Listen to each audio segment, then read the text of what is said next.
There are horrors beyond life's edge that we do not suspect, and once in a while man's evil prying calls them just within our range. H.P. Lovecraft. During the spring of the year 1968, a young American couple had recently arrived at the village of Pluckley in southeastern England with the intent to pass a memorable week there that would be unforgettable. They had a young daughter who was 8 years old accompany them. Her name was Sara. Little would they ever know or suspect that they would be haunted by the most terrifying experience related as a presumed account. What will be genuinely expressed about the dauntless horror that lurks in that forest of imprecation is something that the locals dare not to utter or disclose, the ineluctable admission of the delirium that had resulted in the occult of an insidious attachment. It has been embedded in the foolish minds of those that are audacious to enter the realm of the watchful eyes of the latent ones of the encompassing forest of Satan's Hurst. That late afternoon, Andrew Dankworth and his wife Amy had just arrived at the 18th century manor that had belonged to his late deceased grandfather, Sir Edward Dankworth. Mr. Dankworth, who had immersed himself as a writer, had inherited the stately manor, and it was his first visit to the bucolic village. He was content and extremely eager to claim the property of his inheritance. What he had descried along the way was a local inn, an old mill, several cottages, and a lone church, which all represented the archaic scenery of the surreal nature of the English countryside.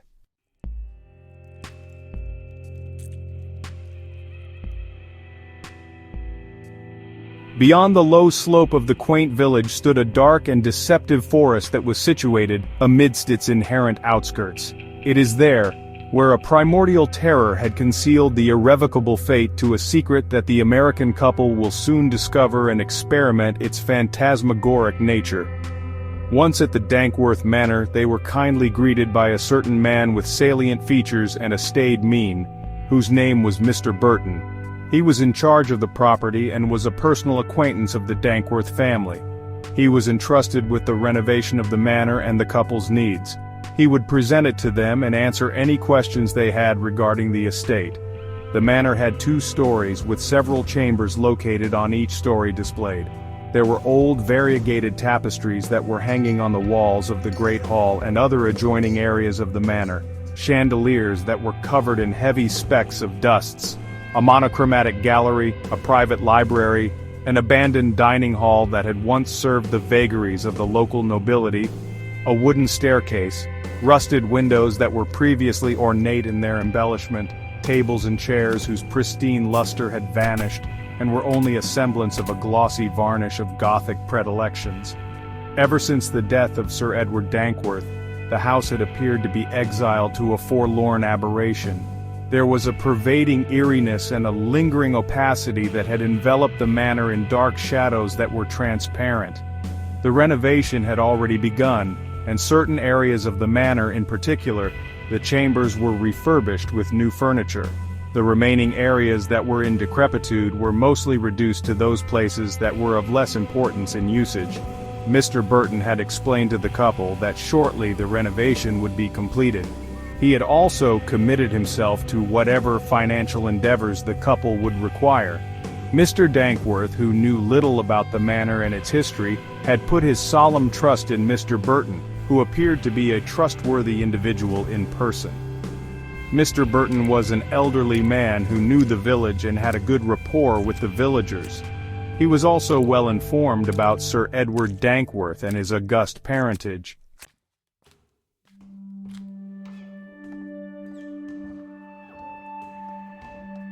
After Mr. Burton's departure, Mr. Dankworth, his wife and daughter had gathered in the gallery to look at the unique paintings that were on display of their ancestral lineage. What was remarkable was the stunning resemblance of Sir Edward Dankworth to Mr. Andrew Dankworth. In every physical aspect discerned of their appearance that was noticeable, they had coincided with each other. Mrs. Dankworth had commented and wondered about the veritable origin of their kindred.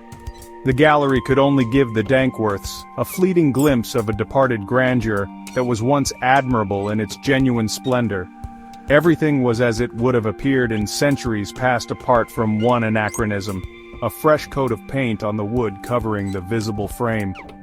The paintings were the only thing that had quickened the vapidity of the gallery. Their young daughter, who was in the great hall, was distracted by a curious figure that she had seen go into the nearby forest. Her sudden intrigue had compelled her to go outside the manor to investigate. Through the interstice of the thick boughs, the girl had spotted the presence of a stranger who was a boy. There was something vague about him that was more abnormal than normal. The boy did not seem to be in any hurry, and what was particular was his listless stare. Sara could not understand why he was hiding in the woods. Why was he alone, and what was he trying to convey? Was he an actual person, or worse, a ceaseless apparition? Whatever he was in his original constitution, he had managed to startle her and make her uncomfortable. When Mrs. Dankworth had realized that the girl was missing, she went outside to look for her. It was there at the edge of the forest that she found her standing and staring directly at something within the forest that had captivated her. When asked why she was there, the young girl had remarked that she had seen a young boy who had been signaling her. Naturally, the mother would inquire about the identity of the boy, to which the daughter would reply by telling her mother that she did not know who he was. Whoever this young boy was, he had succeeded in arresting the attention of the young girl Sara. She had wanted to follow him, but the mother thought it was not a good idea and had dissuaded her. The sight of the imposing forest had given the mother a harrowing impression.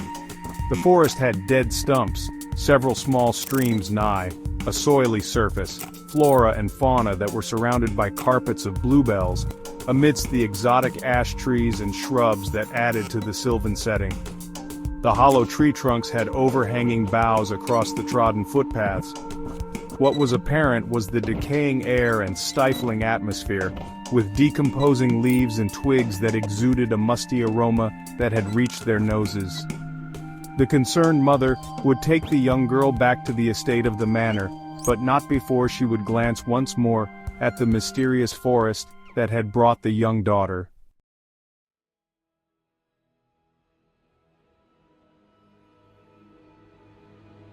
At the manor, Mr. Dankworth had asked his wife and daughter Sara where they had gone.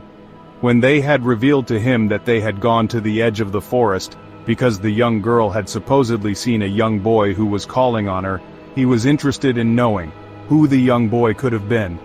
His curiosity would have to wait another day. In the meantime, they had prepared themselves for dinner in the dining hall. During their dinner, their conversation would be oriented to their new surroundings and the condition of the manor. It was hard for them to imagine the presence of their good fortune. Mr. Dankworth had inherited a worthy property that was valuable and venerable. Although the manor was still under clear renovation, the hospitable nature of its potential was indeed profitable.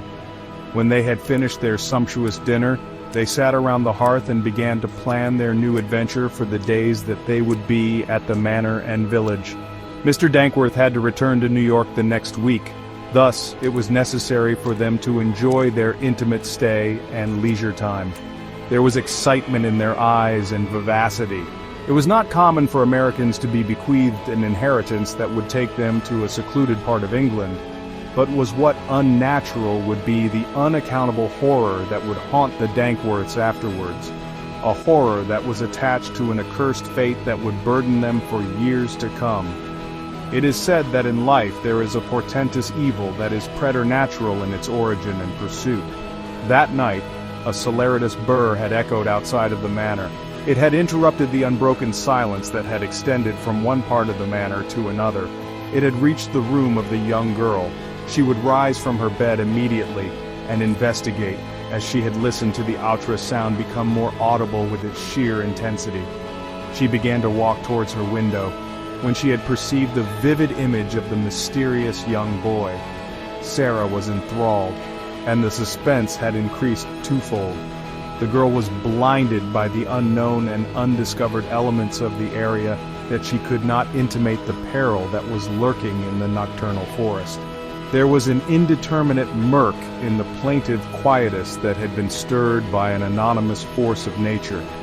The girl would not forget the night, and in the morning she would tell her mother about this strange occurrence. That morning the Dankworths would be visited by a Mr. Taylor who was one of the locals that had lived in the village. He had come to the manor to introduce himself. He was an elderly man of medium size and stature. His comportment was that of an English gentleman, but to the Dankworths he was more convivial than they were accustomed to meeting.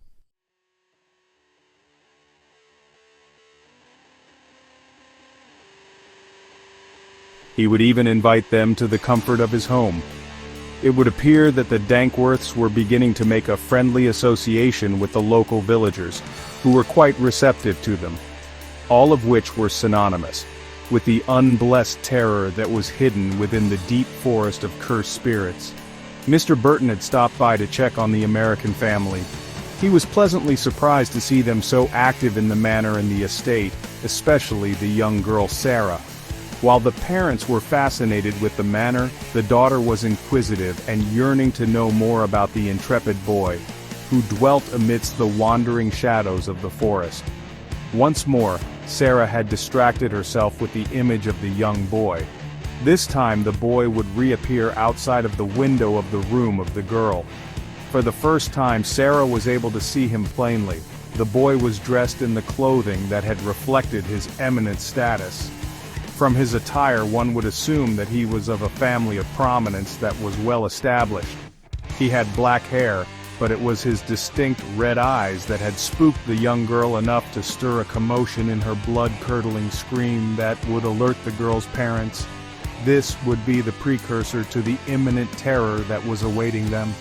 When the parents had reached the young girl, the young boy had suddenly disappeared into thin air.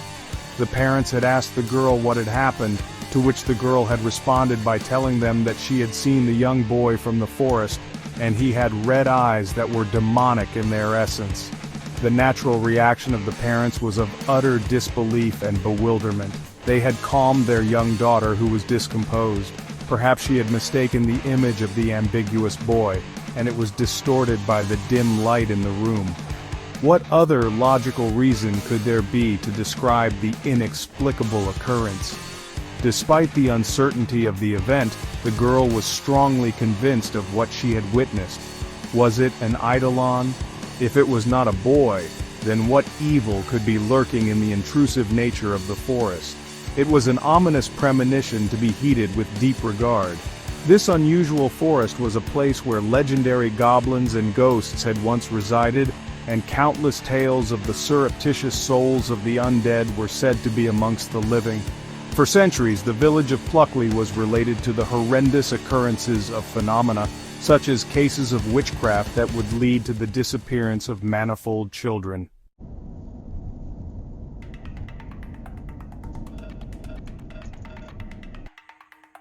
That afternoon, the Dankworths had decided to take a trip amidst the countryside. They were taken in a car to see the picturesque beauty of the English landscape. As Americans, they were astonished by the plenitude of the colorful flowers of the lush meadow, but it was the dark forest that was demonstratively conspicuous to them. In every direction that was taken on the roads, they all had led to and from the forest. There was something about the forest that made the Dankworths gravitate to its depth of mystery. It was impossible to know what they could even imagine was lurking behind those sprawling boughs of trees. Only time would reveal the hideous secret that was conceived from the baleful sins of the past that would be indicative of a family's curse. Upon their return to the manor, there were sundry rooks that were gathered on the top of the roof croaking. It was typical to see them, but it was a thing that had interested the Dankworths. They were tangible shadows that were cast by the roof. The more time they were exposed to the English life in the village, the more the expectations had grown to discover their surroundings and resolve their enigmas. Once they had entered inside the manor, they had gathered to observe the wrought tapestries in the great hall. It was evident that the original owner, Sir Edward Dankworth, was an avid collector of exquisite pieces of art that were exceptionally created. There were still more puzzling secrets about him that were unknown to the Americans. It would take a sequence of events that would unleash the veracity that had remained elusive to them in delicatessence. As they were occupied with the view of the spacious garden with the beauteous blooms that had blossomed, the sound of giggling was heard by young Sara. Soon, Mr. and Mrs. Dankworth would hear the strange giggling as well. It was then that they saw the image of innocent children playing on the outskirts of the forest. They were not certain whether or not the children were alone or accompanied by adults. They did not know why the children were there in the first place. Mr. Dankworth had dismissed the incident, but young Sara was fixated with the girls that she could not stop staring at them. Mrs. Dankworth was worried that her young daughter was starting to be affected by their stay at the manor and village. She would disclose her concern to Mr. Dankworth therewith.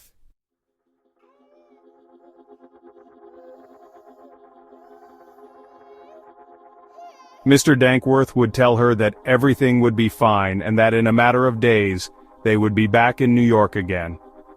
Mrs. Dankworth's concern about their isolation affecting her daughter was not the only thing that would cause Sara's apprehension to manifest.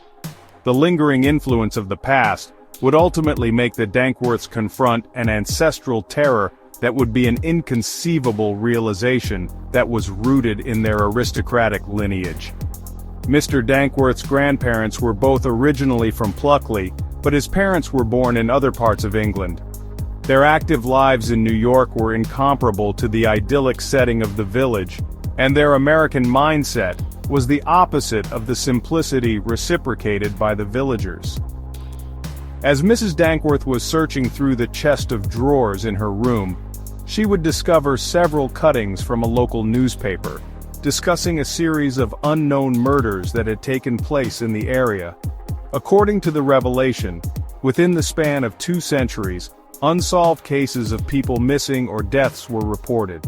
The recent case was in 1948, where 20 children had gone into the forest, known as Satan's Hurst, and were never found.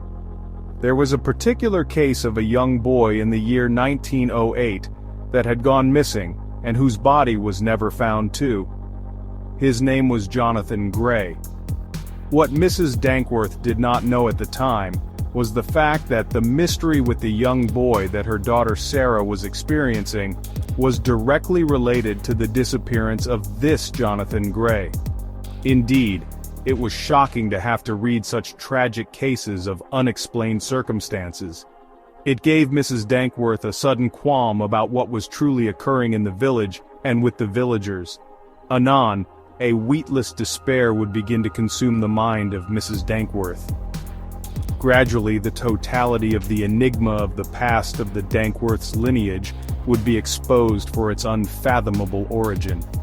What was beyond the prodigious trees and luxuriant greaves was an unbridled horror that was chilling in its vacordious gloom. Mrs. Dankworth asked herself, why were these cuttings kept, and what actual significance did they have with the family? She thought about asking the servants, but they were not the indicated people that she needed to inquire. She then thought about Mr. Burton. The velation that had begun to burden Mrs. Dankworth would culminate in a haunting suspicion which had prolonged her uncertainty. When she had shown the explicit cuttings of the newspaper to her husband, Mr. Dankworth, he would be surprised by what he had read, but it was not sufficient to warrant his immediate concern or dissatisfaction. The new information that was gleaned from the cuttings had made Mrs. Dankworth more cautious and aware of the dark history of the village. There was something about what had been reported that disquieted her, and was of an eldritch nature. Her preoccupation had become an anxiety that was uniquely upsetting. From that moment on she would be quite vigilant of her daughter, and intrigued with the cases of the disappearing children. The Dankworths were not prepared for the evil that had gradually persisted, with a lingering suspense and episodes of sheer thrill.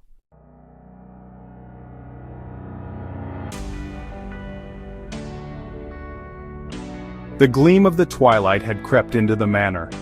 The Dankworths had remained inside for the rest of the day, and were entertained then by a plethora of books that they had found in the library that had interesting information that detailed at length the family lineage. Mr. Dankworth was excited to be an ancestor of Sir Edward Dankworth, and that he was selected as a legitimate heir to inherit the manor and estate. But what he was not prevalent to was the manner in which he was destined to be the new proprietor of the Dankworth Manor. This would fascinate Mr. Dankworth, and at the same time, it would compel him to want to obtain from a pertinent source material about his distinguishable grandfather. Who was this man in earnest, and what was his life like? Only the villagers were capable of expressing his character and the importance of his deeds. During that night, another incident with the young boy would occur forthrightly. Sara, who was in her room resting when all of a sudden she had heard a scratching noise on her windowsill. When she rose to investigate, she saw the familiar image of the young boy with his glaring scarlet eyes of intimidation. The girl would freeze in absolute silence for a moment, until she had finally reacted. Instead of releasing a horrifying scream, she just stood observing the boy, as if she was under the profound influence of his trance. Her undeniable fear that she had once demonstrated had been replaced by the age of her innocence. This would condemn her to the eventuality of her irreversible fate. What would happen next? Only time would be the witness of the anomalous occurrence that had ensued thereafter. Upon the following morning, Mr. and Mrs. Dankworth would awaken to the terrible news that their beloved daughter Sara was missing. It was Mrs. Dankworth who would discover that the girl was not present in her bedchamber. She had looked all around the manor and its grounds before she had asked the servants about her mysterious whereabouts. Sadly, they would not be able to inform her about where the young Sara could be at. The estate was vast and they had searched for her in every area, including in the village, but to no avail. There was one place that was left to be searched within the vicinity, and that was the viridity of the forest that the locals called Satan's Hurst. There was a desperate look in the facial gestures of Mrs. Dankworth as her husband tried to calm her uncontrollable consternation. The finding of the Dankworth's daughter would involve the locals, who were skeptics to believe that the young girl could be located alive. They had searched from the front to the hinder end of the forest for the girl for endless hours, but no one would be able to find her.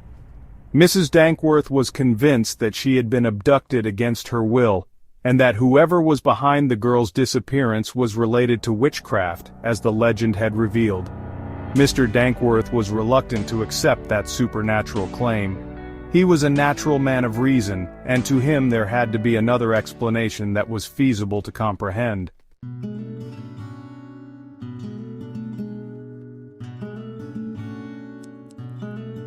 The Dankworths were not certain when the girl went missing. There was considerable time that had elapsed since the incident, Mrs. Dankworth had intuited. There had to have been a witness or some witnesses that saw the young girl. If so, this would imply that someone was concealing the truth. Pluckley was only a village, and if she was abducted, then there were not that many places that she could be hidden. The police were immediately involved. However, they were unable to find Sara. This would not satisfy the Dankworths. They would offer a handsome ransom for any information that anyone had about the whereabouts of their young daughter. The untimely disappearance of Sara would alter the plans of the Dankworths, and they were then forced to remain in the village. Mr. Dankworth had believed that Sara had been abducted by someone in the village, but Mrs. Dankworth thought otherwise. She had convinced herself that what had happened to Sara was intertwined with the young boy, and it was of an unnatural circumstance. The horrible forest was the place that had begun to obsess Mrs. Dankworth. It was impossible for either one of the Dankworths to sleep that night, for the coldness had produced a harsh shrill from the thester shade of the forest. It was enough to alert the Dankworths, who were in the great hall, when they heard the piercing sound from afar. To the Dankworths it was no anonymous voice. It was the voice of their young daughter Sara. The echoic shrill that was disturbing in its nature had served to torment the Americans. Mrs. Dankworth had urged her husband to head towards the forest where she thought Sara was at. They both had gone there, hoping to find their strayed daughter still alive. They frantically called on her as they had entered more deeply into the domain of the forest. Unfortunately, with the limited electric torches that they had, they were unable to find the girl. This meant they were unsuccessful. The days would pass and yet no discovery of Sara, but every night the Dankworths would be haunted by the familiar shrill of a young girl that had resembled their daughter. It was a recurring nightmare that had no surcease in its unrelentingness. The Dankworths would go to the forest and search for her. However, as with the previous occasion, the girl was nowhere to be located. The blusterous howls of the nocturnal winds would penetrate the Masonic walls of the manor constantly. The Dankworths would quickly regret their presence at the manor and their arrival.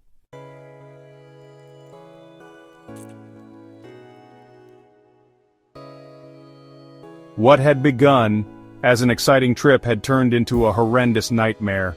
Their errant desperation was leading them to nowhere. Who could have predicted the sinister outcome of their trip to Pluckley? It had reached the point where Mrs. Dankworth's sanity was being questioned, as she had spiraled into a profound and perturbing hysteria. There were actual moments when she was too depressed to eat and talk coherently. Mr. Dankworth would have to resort to professional help. A local doctor would examine her and determine that it was better that Mr. Dankworth take his wife away from the village to escape the horrors of her isolation and wretched despair. But Mrs. Dankworth would refuse to leave. She was adamant in staying until Sara was found. Her inner strength that was once impenetrable had been reduced to a sober state of fragility. It was difficult for Mr. Dankworth to see his wife tormented and dejected by the intolerable absence of their daughter. He knew that if they would stay, that he too would lose his wife to the draining effects of madness. Mr. Burton had arrived one morning whilst the Dankworths were in the great hall. He was summoned by Mr. Dankworth. When he had entered, Mr. Dankworth had wanted to speak to him in privacy about the matter of the inheritance of the manor and estate, but Mrs. Dankworth would interrupt their appointed meeting. She had wanted to know everything about the young boy named Jonathan Gray.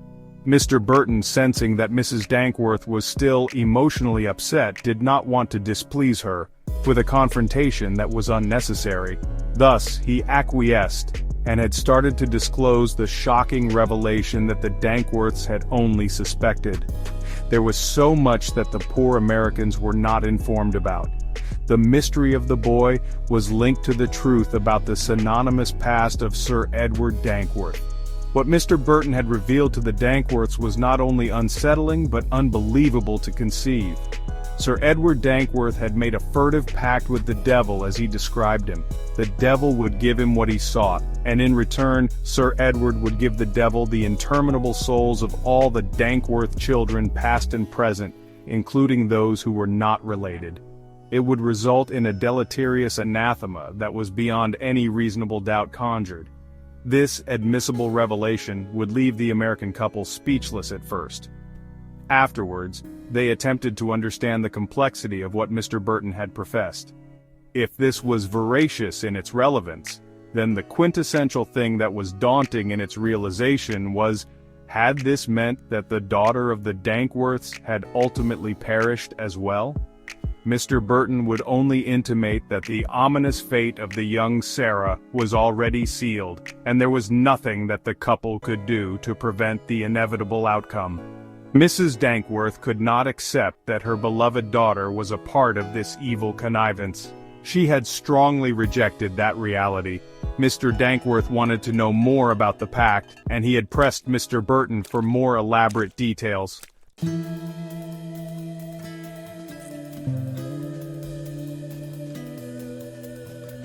He wanted to know what was so insidious about Satan's Hurst. Mr. Burton had told him that centuries ago this particular forest was the place where the rituals of black magic were once performed clandestinely. He had described those who interacted in these rituals as part of a satanic cult. Mr. Dankworth was more interested in knowing, where exactly did these tainted souls of the forest disappear to? Mr. Burton would respond by telling him at the nether place of the Plutonian pit of hell. As the Dankworths tried to make sense of what Mr. Burton was disclosing, they were enraged with a senseless guilt. What else could they do? Time was of the essence, and they knew that the more that time had passed, the less probable it was that they would find their young daughter alive. They could not depart from the village without her. They had insisted on bringing more people from outside to assist in the search for the young girl, but Mr. Burton would tell them that no matter where they searched in the forest, they would not find the young girl alive. This was unacceptable to the Dankworths.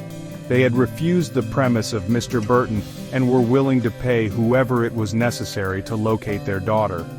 It was not a matter of mere principle, but of great devotion as parents. Mrs. Dankworth, out of utter indignation, had left the manor and headed towards the dreaded forest. Mr. Dankworth would follow her amidst the wuthering wind that blew forcibly.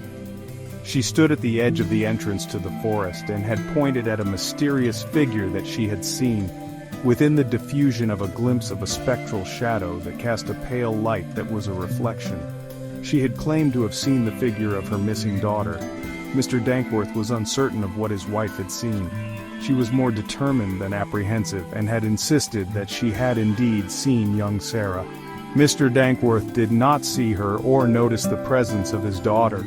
There were no palpable clues or traceable signs that she was in the forest at all.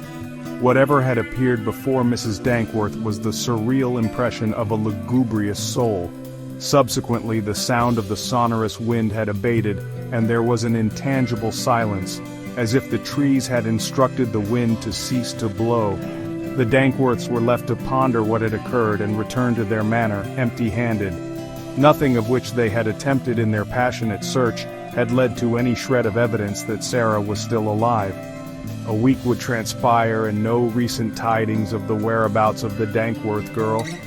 It had seemed that something uncommon had swallowed her from the face of the earth.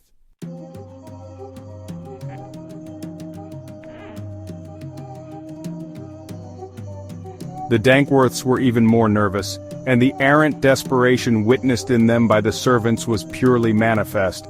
The nightmare had persisted, and so had the indelible memory of the vanishment of their daughter.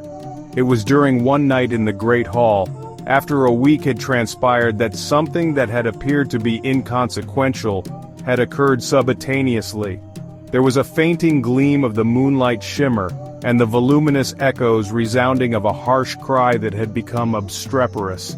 This had alerted the Dankworths, and they had proceeded to observe the light. As they were watching, a familiar figure had presented itself to them. It was no other than their daughter Sara. She stood before them dressed in the clothing that she last wore, which was a sleeping gown. She had come to warn them about an evil that was approximating. At first the Dankworths were oblivious to the direful omen that was insinuated. She did not utter a single word. She had only expressed her immediate desire to warn her parents of the parlous consequence and presence of a ferocious devil that was lurking in the manor. She had then suddenly vanished from their sight. The Dankworths had pleaded for her to stay, but that would be the last time they would see their daughter anew. This action would erase any scintilla of hope they had. As they were reeling from their encounter with Sara, Mr. Burton would arrive unannouncedly along with the other members of the village. They had come to initiate the ritual that was required for the return of Sir Edward Dankworth. Mr. Burton had explained to Mr. Dankworth that he was to be the sacrifice for the night, in order for Sir Edward Dankworth to once more appear on the earth in human flesh.